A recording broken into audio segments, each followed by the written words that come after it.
Guys, what's going on? It's Ash here coming at you today in Raid Shadow Legends. Welcome to the video. How are you doing? I am doing just fine, I was gonna say just dandy, but I don't think anybody says that since, what, the 1920s? Just dandy. It's kind of a weird world out there. Is it just me, or are people getting weirder? Maybe I'm getting older and I'm getting weirder and everybody else is staying the same, but I don't know, man.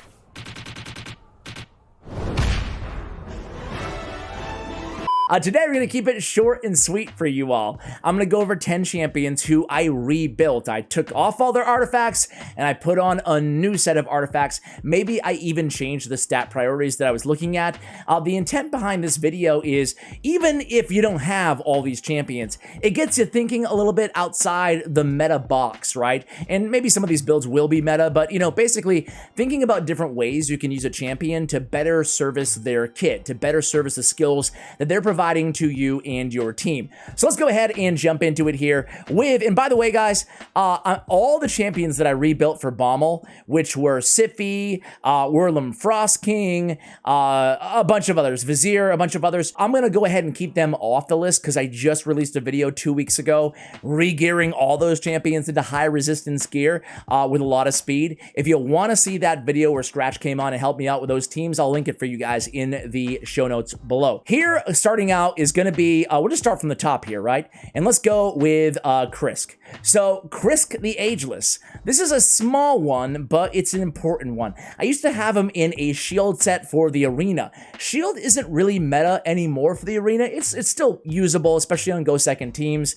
but not as strong as it once was. And I want to rebuild my Krisk for clan boss and just for support in general. So for clan boss, he's going to be taking a ton of damage because of the ally protect on the A2. So because of the ally protect, it's going to be taking a ton more damage. So it's really important to get him in stalwart gear. So I took off all his gear. I took off, I think I had crit rate or something on the gauntlets, getting a little bit of damage out of his 2 AoE attacks as well. And I did in favor for stalwart gear. So now he's taking a lot less damage from AoE attacks, 30% to be exact. That's going to really help because it's going to mitigate all the damage that he's taking from that ally protect as well. Help keep him alive a little bit longer, okay? So a pretty simple one, maybe an unsexy one to start this video out. I got some better ones for you, I promise.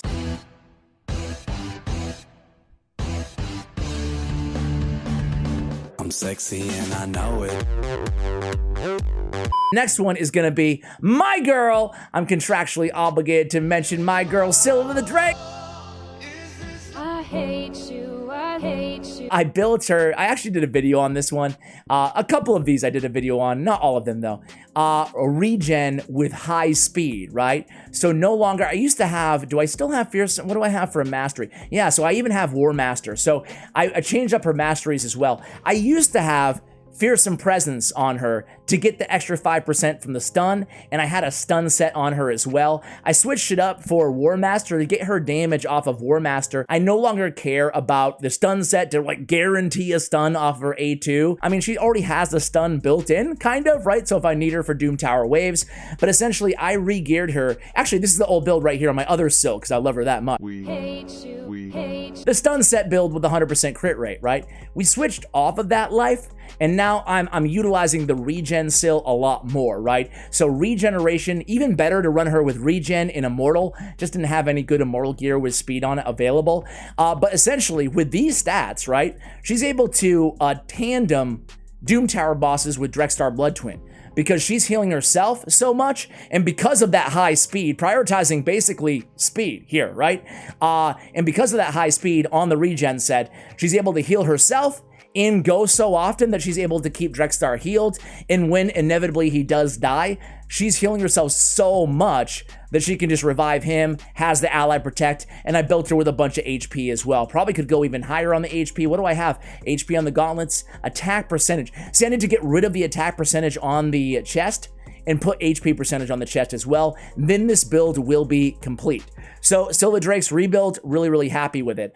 Let's go ahead and go on to a champion who I don't talk about a lot here on the channel. I've never done a guide on her, but the only champion on my entire account that I use with a toxic set. That's right, Toxic. You probably forgot that's even a set in the game, right? 75% to place the weak version of Poison. Now, it got a buff. I think it used to be a 50% chance at placing a weak version of Poison. Why did I put a Toxic set on Eleanoril? Well, simple, because she has the Combust skill, right?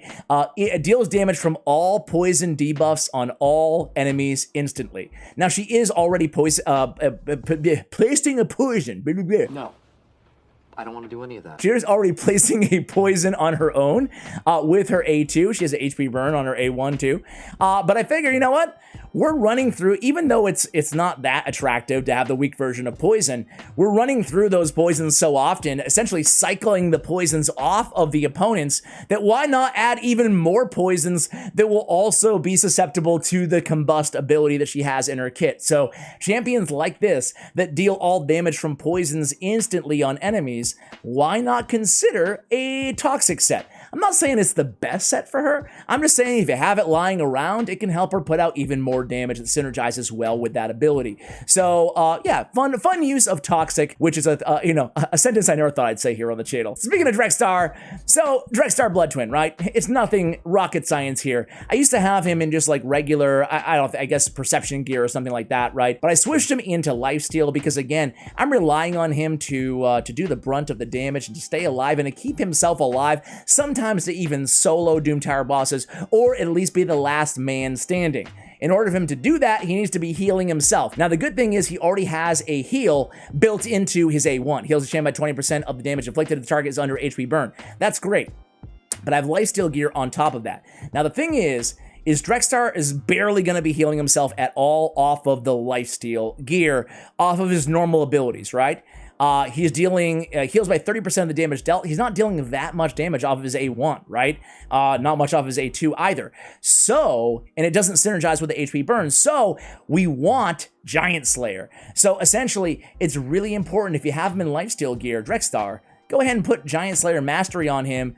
You're gonna be healing off of the damage dealt by Giant Slayer, which is gonna profoundly impact the amount of overall healing that you get. If you don't, believe me, or if you're, I don't know why you wouldn't believe me, I'm telling you. I'll tell you that I had lifesteal gear on him without Giant Slayer for whatever reason. I don't know why I didn't have Giant Slayer on. Maybe I had a defensive tree build, whatever. And lifesteal was barely doing anything, Then I added the Giant Slayer and there's like, boom! That plus the heal on the A1, he can keep himself alive nice and easy now. Next up is Bad Alkazar, another champion that I did do a video on. I love Bad Alkazar, the BEK killer in Reflex. 40% chance to reduce the random skill cooldown. Well, Malice is one of the best skills in the game, and it's only on a 3-turn cooldown. So every turn, I have a 40% chance to reducing this from a 3 to a 2 or a 2 to a 1. Ergo, he's landing a bunch of back-to-back Malices, or I should say, just landing a lot of overall Malices, right, in the game. And I love having a bunch more poisons, a bunch of debuff removals, and a bunch more continuous heals on all of my allies. I love Bad Alkazar in a Reflex set, guys. Again, I have a video on that. Try to remember to link it. Ninja, my man. I love Ninja. Do you remember me? I love Ninja, man. I think he's a tremendous champion. I was talking about it in a previous video, but I feel for the players out there in a month from now, less than a month from now, who are never going to get a shot at Ninja. I don't even know how I'm going to handle that as, as a YouTuber, right? Like, he's so instrumental to so many teams. I just feel bad for the future viewers who are watching this video in 2 months and they say, oh, that's great. I'm just going to fast forward past Ninja, Ash. That's fantastic, man. Relentless Ninja. Love Relentless Ninja, right? Because, again, he already has that passive, right? Where increases Ninja's attack by 10%, up to 100% crit damage, up to 25% each time a single enemy is hit by all 3 of Ninja's active skills in a single round. What's a way to make that process faster, to get him maxed up? extra turns, right? So Relentless Gear works very well. And honestly, this Hailburn ability is so insanely strong in terms of the damage output that the more often he's using this skill, the better you are off, right? Against basically any boss that you're using Ninja on anyway. So I love Ninja in the Relentless Gear. Again, it does synergize very well with that passive. All right, next up is going to be, let's go down to epics. Enough legendaries, Ash. Is this guy going to talk about any epic champions, man? Yes, everything from here on out is going to be epic or rare. First and foremost, as I try to stall for time to try to think of who I have here, Skytouch Shaman. So I'm kind of an idiot, newsflash to you guys. Okay, I'm like, where is Skytouched? First of all, I love the aesthetics in Skytouch Shaman. She's so cool looking, man. She has this annoying passive, right? Annoying and amazing all at the same time. But she damages herself by 10% of her max HP, and that's whatever, but she places a decreased speed on herself at the start of each turn, and she also has a 50-50 chance of placing a fear on herself at the start of every turn. Now, these decreased speed and fear aside, she's one of the best, if not the best healers in the game. We're going to talk about another arguably in contention for best healers in the game. But Skytouch Shaman, if you put immunity set on her, she's not going to be placing the decreased speed or fear on herself, at least, again, for the first 2 turns of every round. So, for Skytouch Shaman, I mean, I had her in a Frenzy set. Sure, it's a lot of fun. It's cool to have Frenzy on her. However, nah, it's really all about the immunity set. So, I think a lot of you guys probably know that if you have Skytouch Shaman. But if you don't, if you want, especially in the arena, if you want to get the full value of this amazing A2 for the arena, a full cleanse with a Revive on Death and block debuffs. You build her fast. She goes in after Hegemon, after Tormund. She cleanses all those freezes, places a block debuffs anyway, and a Revive on Death. But if you don't want to have a coin flip shot at placing a fear on herself, well, put immunity and she's going to block all that crap. So you're going to be A-okay. So yeah, it's kind of a no-brainer build in my opinion. It's my favorite build by far on Skytouch Shaman. Even for PvE content, at least you got 2 rounds where you don't have to worry about her decreased speed and fear on herself, right? All right, next up is going to be one of my faves, guys. One of my faves. And I have a couple more Relentless for you guys because I just love Relentless. Relentless Gear is very tough to get. But if you can get your hands on it, boy, is it really, really good. And why am I so blind today? Okay, Doom Priest. Doom Priest Relentless, man. Again, this passive heals all allies by 7.5% of their max HP and removes 1 random debuff from them at the start of this champion's turn. This champion's turn. AKA, you make her go as fast as humanly possible, and the more turns, the merrier. So I put a Relentless set on her. That way she's taking turn after turn after turn. AKA, again, more heals and more debuff removals. She's one of the more effective champions overall in Relentless Gear. And while we're here talking about Relentless Gear, might as well talk about that other healer that I mentioned earlier in the video. And again, I love champions that have something that happens every turn or every hit. Synergize really, really well. And champions like Ninja with unique passives with Relentless, right? So another Relentless champion is Ravsk. Ravsk is an underrated legacy healer in this game, but he gets the job done. Heals all allies by 10% of his max HP when he inflicts a critical hit.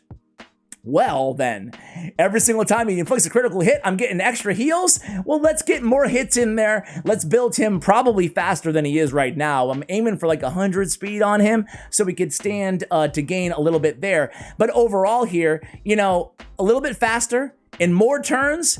Yes, that means more heals from Ravsk. Ravsk and Relentless, fantastic. And then last but not least is going to be Coaltar in Reflex. Again, my second Reflex champion. Really a big fan of Coaltar and Reflex because Heartseeker is one of the best abilities in the game. And every single turn, we're going to be getting that 40% chance to reduce that cooldown. More Heartseekers equals more turn meter depletion equals more insane damage on bosses. I'm going to give you a bonus because I just did a guide on this champion and we haven't talked about Retaliation gear. So here's a quick bonus. Where the heck is he? I forgot even what affinity Rorik is. He is Spirit. So where are you, Rorik? All right, here you are. Rorik Wormbane, Retaliation. Well, he's already, whenever he's counterattacking, he's coming in with the A3. The reason I'm not officially including him in this video is because he wasn't a rebuild. This is the only build I've used on him so far, right? But we'll always use this skill instead of the default skill when counterattacking.